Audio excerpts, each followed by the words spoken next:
खुलुमबाय बेयो बड'लेण्ड इंखं टेलिभिजन दिनै 8 जुन 2021 मंगलबार खालि सानसेनि बरादखौ नोंथांमोननि खाथियाव लाबोदों आं सदानन्द दैमारिया।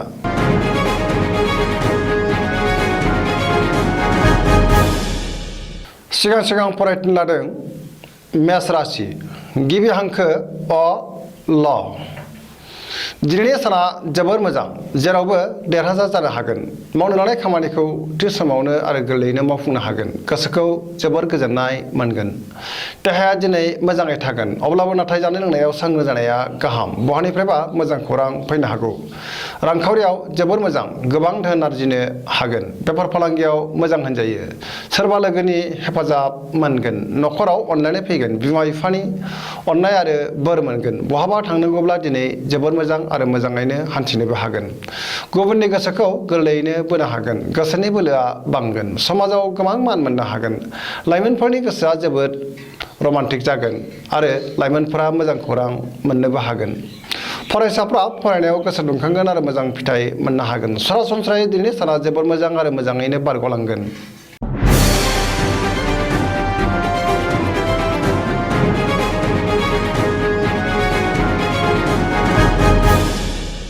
वृष राशि गिबि हांखो इ उ ब। दिनैनि साना जोबोर मोजां गोसोखौ जोबोर गोजोननाय मोनगोन। गोसोनि बोलोआ बांगोन। मावनो लानाय खामानिखौ थि समावनो आरो गोरलैयैनो मावफुंनो हागोन।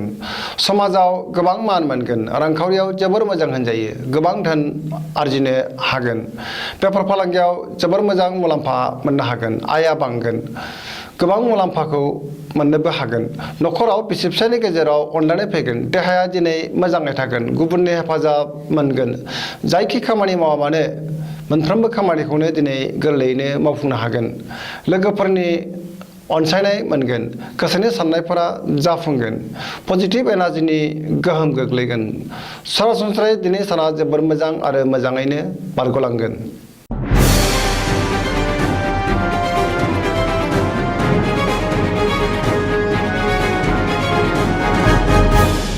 मिथुन राशि गिबि हांखो क स। दिनैनि साना मोजां आरो गाज्रिनि गेजेरजों बाबेनलांगोन। गोसोखौ गोबां गुलुं गुजुं मोनगोन। गोसोआ दिनै गिलुं गिलुं जागोन। देहाखौ मेंनाय मोनगोन।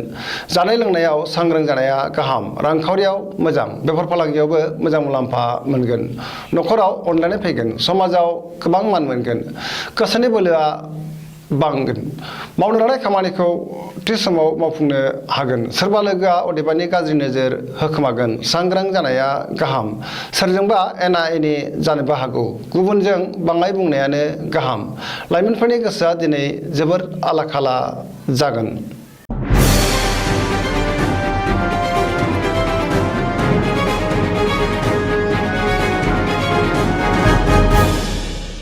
कर्कट राशि गिबि हांखो ड ड ह। दिनैनि साना बारा मोजां नङा। सोरबा लोगोजों एना एनि जानो हागौ। गोसोनि साननायफोरा गोरोबलायनाय नङा। गोसोआव नेगेटिभ साननाय फैगोन। मावनो लानाय खामानिखौ थि समाव मावफुंनो गोब्राब जागोन। रांखावरियाव मोजां। बेफार फालांगियावबो मोजां होनजायो। न'खराव सोरबा लोमजानो हागौ। देहाया मोजाङै थागोन अब्लाबो नाथाय जानाय लोंनायाव सांग्रां जानाया गाहाम। माबा साननानै गोसोखौ दिनै गुलुं गुजुं मोनगोन आरो गिलुं गिलुं जागोन। अदेबानि गुबुननि हेफाजाब मोनगोन। न'खराव अनलायनाय फैगोन। समाजाव मान मोननो हागोन। फरायसाफ्रा फरायनायाव मोजां फिथाइ मोनगोन आरो गोसो दुंखांगोन।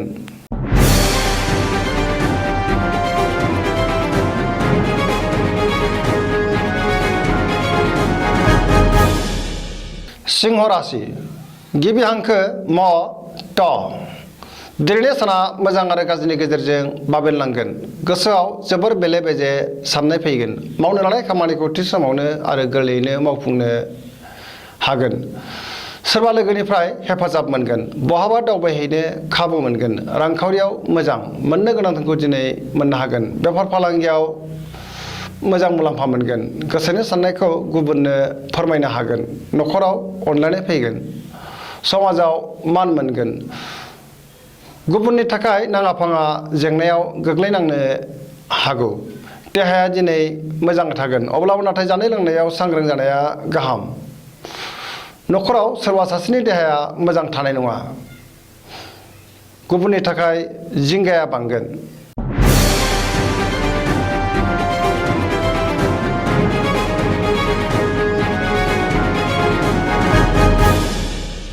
कन्या राशि गिबि हांखो प ट दिनैनि साना मोजां आरो गाज्रिनि गेजेरजों बाबेनलांगोन गोसोआव गलाय गुजाय साननाय फैगोन गोथों आरो गोग्गो साननो रोंनाय नङा गियाननि आंखाल जागोन रांखावरियाव मोजां नाथाय खरसायाबो बांगोन बेफार फालांगियाव मोजां होनजायो देहाया दिनै मोजाङै थागोन अब्लाबो जानाय लोंनायाव सांग्रां जानाया गाहाम गोबां सुबुंखौ लोगो मोनगोन न'खराव अनलायनाय फैगोन गोबां खामानियाव मुखुब थानांगोन सोरजोंबा एना एनि जानोबो हागौ गोसोखौ जोबोर गाज्रि मोनगोन नेगेटिभ एनार्जिनि गोहोम गोग्लैगोन सांग्रां जानाया गाहाम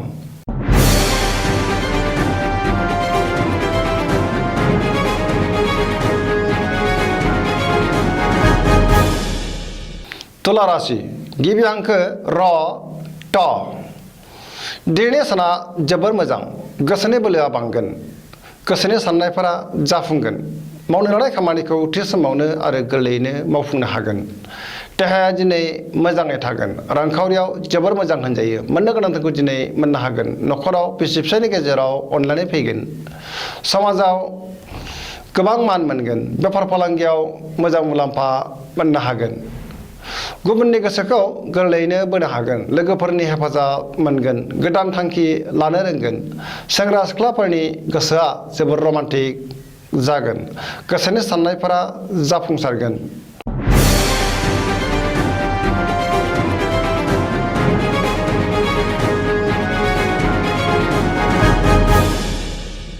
वृश्चिक राशि गिबि हांखो न स दिनैनि साना बारा मोजां नङा गोसोआव गुलुं गुजुं साननाय फैगोन मावनो लानाय खामानिखौ थि समाव मावफुंनो गोब्राब जागोन गोबां जेंना जेंगोना नुजाथिगोन गुबुननिफ्राय हेंथा मोनगोन गोसोनि साननायफोरा देबार नांगोन गोसोनि बोलोआ लोरबां जागोन समाजाव अदेबानि मान मोननो हागोन न'खराव बिसि फिसायनि गेजेराव अनलायनाय फैगोन रांखावरियाव मोजां होनजायो नाथाय खरसायाबो बांगोन बेफार फालांगियावबो मोजां मुलाम्फा मोनगोन देहाया दिनै मोजाङै थागोन गुबुननि हेफाजाब मोननाय नङा फरायसाफ्रा फरायनायाव गोसो दुंखांगोन लाइमोनफोरा सोरजोंबा रायखोमा जानो हागौ सांग्रां जानाया गाहाम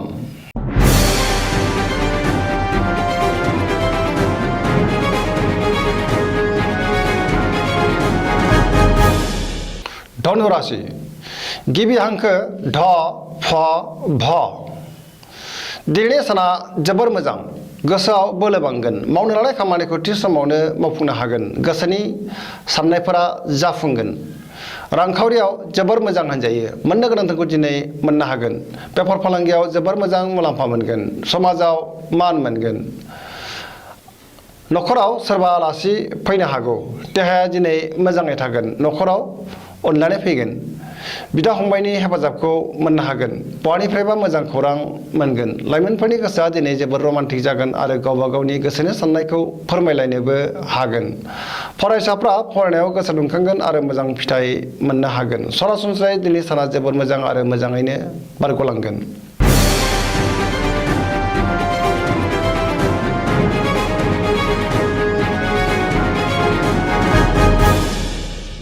मकर राशि गिबि हांखो ख ज दिनैनि साना जोबोर मोजां गोसोनि साननायफोरा जाफुंगोन सिगांनि बबेबा आद्रा खामानिखौ दिनै गोरलैयैनो मावफुंनो हागोन रांखावरियाव जोबोर मोजां होनजायो आया बांगोन मोननो गोनांखौ दिनै मोननो हागोन बेफार फालांगियाव जोबोर मोजां मुलाम्फा मोननो हागोन गुबुनजों मोजां सोमोन्दो लाखिनो रोंगोन गोब्राब खामानिखौ दिनै मावफुंनो हागोन गोदान खामानिखौ जागायजेननो हागोन न'खराव अननानै फैगोन बिदा फंबायनि हेफाजाब मोनगोन बिमा बिफानि अननाय आरो बोरखौ मोननो हागोन सेंग्रा सिख्लाफ्रा दिनै गावबा गावनि गोसोनि साननायखौ फोरमायलायनो हागोन आरो गोसोआ जोबोर रमान्टिक जागोन फरायसाफ्रा फरायनायाव गोसो दुंखांगोन आरो मोजां फिथाइ मोननोबो हागोन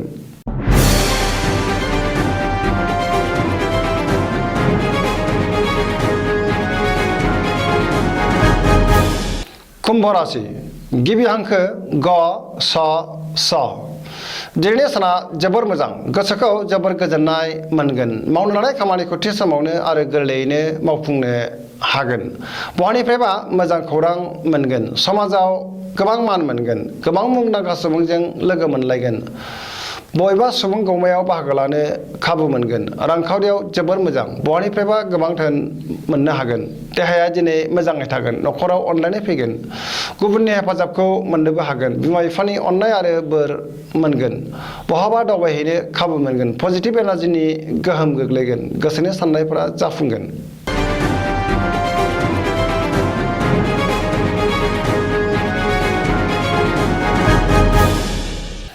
मीन राशि गिबि हांखो ड स दिनैनि साना जोबोर मोजां गोसोआव पजिटिभ साननाय फैगोन गोसोनि बोलोआ बांगोन गावनि गोसोनि साननायखौ गुबुननो फोरमायनो हागोन देहाया दिनै मोजाङै थागोन रांखावरियाव जोबोर मोजां होनजायो बेफार फालांगियाव जोबोर मोजां मुलाम्फा मोनगोन न'खराव अनलायनाय फैगोन गोसोनि बोलोआ बांगोन सोरजोंबा बाख्नाय जागोन लाइमोनफोरनि गोसोआ दिनै जोबोर रमान्टिक जागोन आरो गावबा गावनि गोसोनि साननायखौ फोरमायलायनोबो हागोन फरायसाफ्रा फरायनायाव गोसो दुंखांगोन आरो मोजां फिथाइ मोननो हागोन जायखि खामानि मावा मानो दिनै मोजाङैनो मावफुंनो हागोन आरो जाफुंसारगोन